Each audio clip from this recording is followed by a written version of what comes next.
Huwag kayong masyadong seryoso sa buhay. Life is so short to spend it in sorrow. Mga kapatid, ang saya ay pinipili. Remember that happiness is a choice.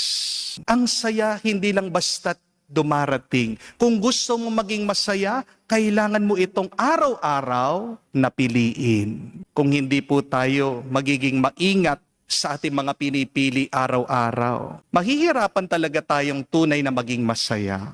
Sa ating pong ebanghelyo, narinig naman po kasi natin, ang ating Panginoong Hesukristo, nagbibigay ng babala. Jesus said, "Beware of the leaven of the Pharisees and of Herod." Ano pong ibig sabihin niya dito? Ang lebadura ay maliit.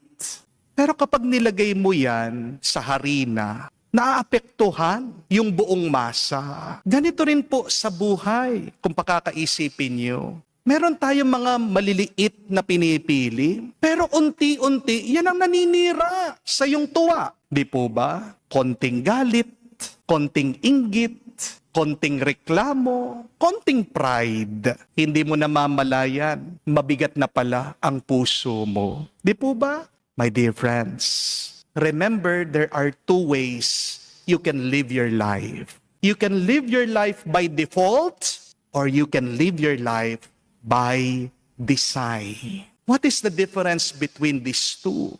To live your life by default means yung basta-basta na lang, kung ano yung uso, kung anong iyong nararamdaman, go! Yun yung gagawin mo, yun yung pipiliin mo.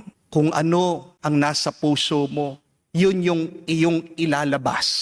Kung galit ka, magagalit ka. Kung nag-aalala ka, talaga may stress ka. Kung tamad ka, hahayaan mo na lang. To live by default means your life has no direction. You have no intention.